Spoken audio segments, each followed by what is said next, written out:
All right, hello and welcome to today's set of digital lectures. So today we're talking about gas exchange. We've been talking about the respiratory structures, but of course the purpose of all of those structures is to bring oxygen to the tissues and get carbon dioxide away from the tissues. And so for that to happen, there has to be exchange between the air that's coming in and the blood that's going to carry that to and from the tissues. So that's our focus for today. But to talk about that, we have to talk a little bit about what gases are and how they work. So when we talk about gas, we usually talk about it in terms of pressure. Gases have the property that they will expand to fill the available container.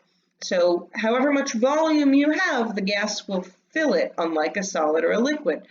But the more space there is for the same amount of gas, the lower the pressure of that gas. And so when we talk about gases, we usually talk about them in terms of pressures, and specifically in terms of partial pressures. So each gas contributes its own partial pressure to the environment. So in this case, for example, we have gas A with partial pressure A, gas B with partial pressure B, and gas C with partial pressure C. Now, the total is going to be the sum of all of those partial pressures, and that's the total pressure in the environment.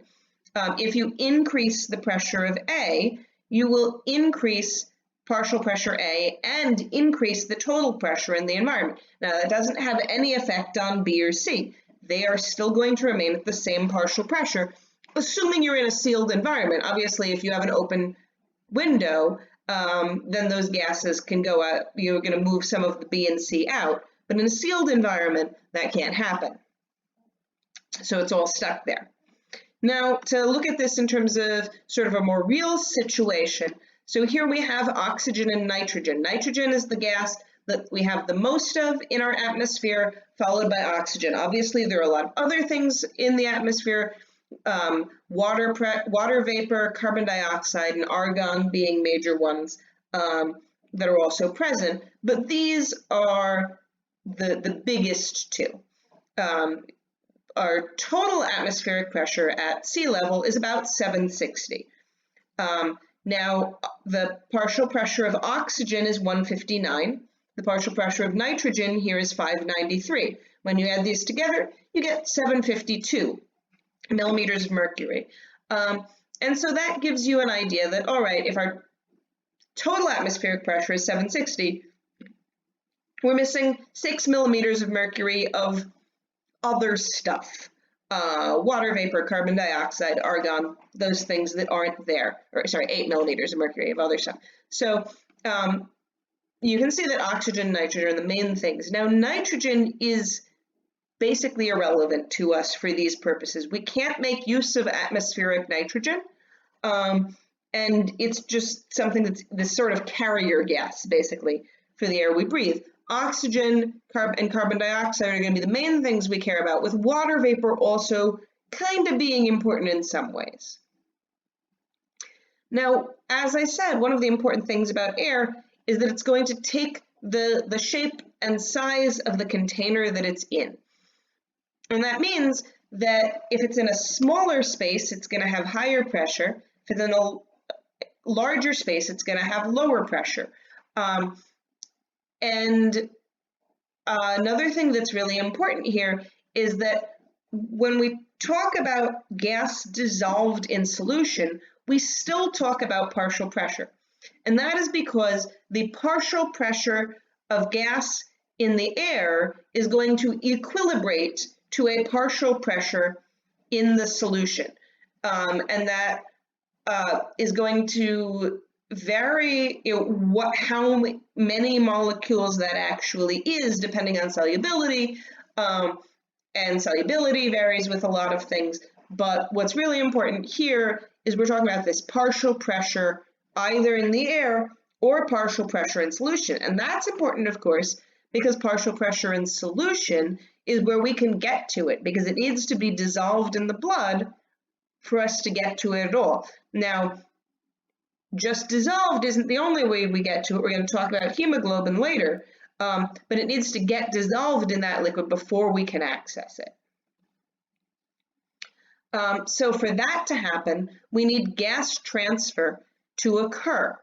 And gas transfer happens at the alveoli and at the tissues. So at the alveoli, our blood comes through, and at this point, it's come out of the tissues, and it's low in oxygen and high in carbon dioxide. So oxygen will move from the alveolar air, where you've got a pressure, partial pressure of oxygen of about 104, which is lower than it was in the inspired air, because if you remember, those alveoli are dead end sacs. So the air goes in, it kind of gets stuck there.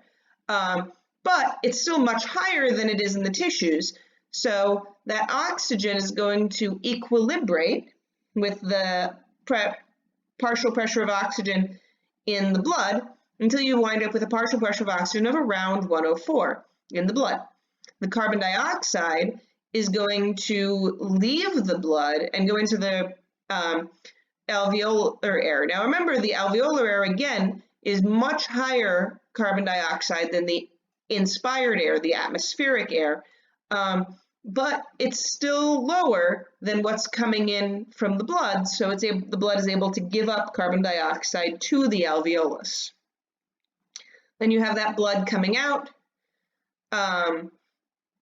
and that blood is going to go circulate out through the body to the tissues. And when it reaches the tissues have a lower partial pressure of oxygen, and they're going to pick up oxygen from the capillary into the interstitial fluid and then into the cells themselves. And because that partial pressure of oxygen is lower in the interstitial fluid, oxygen will leave until it equilibrates, and similarly carbon dioxide will go into the blood until it equilibrates, and then we've got that same blood that's going to circulate back around to the alveolus. Now, for this to happen, we need both blood and air to be at the same place making contact.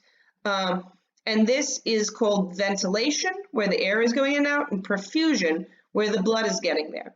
Now, so we can talk about the ventilation-perfusion ratio. So that is whether there is air and blood sufficient to make this contact. If you have a ventilation-perfusion ratio of 1, then that means that you are maximizing this transfer. If there's a blockage where air isn't getting through, then you have a ventilation perfusion of 0, so no air is getting through. Or if you have a blockage where blood isn't getting through, like an embolus, a clot that's blocking a blood vessel here, so this would be a pulmonary embolism, then you have a ventilation perfusion ratio of infinity, which is equally unhelpful. And obviously you can have partial blockages either way. Now, there are always going to be areas of your lungs that do not have blood flow or do not have ventilation, and that's normal and sort of part of the working condition of our lungs. So we can see these zones. So in the top zone of the apex of the lung, the ventilation is very high. It's always fully ventilated. But under normal circumstances, when your heart is at rest, isn't pumping very hard, there's not a whole lot of blood that's coming through there. You're still getting some, but not a lot. A lot of the blood isn't getting up that high. It's not at full pressure. In the middle zone here, you're getting some ventilation, not as much as you were up top, and you're getting more blood flow. So you're getting much, more that sort of even ratio where everything's fully ventilated and fully perfused. Now at the base of the lung at rest, you're not getting a lot of ventilation. If you think about, if you're sort of casually breathing and you're not taking that full breath, and then you suddenly take a really deep breath, and you feel sort of your diaphragm go down further and your lungs poof down, that's when you're actually getting that ventilation all the way down to that base down here. Under normal circumstances, it's not. So you're getting high perfusion, but relatively low ventilation. Now, if your sympathetic nervous system ramps up and you increase your heart rate and you increase the depth and rate of your breathing, then both of these are going to increase. You're going to get more perfusion up at the apex where you weren't getting as much blood flow, and more ventilation down at the base where you weren't getting as much airflow. And so that allows more gas exchange to happen than was happening previously.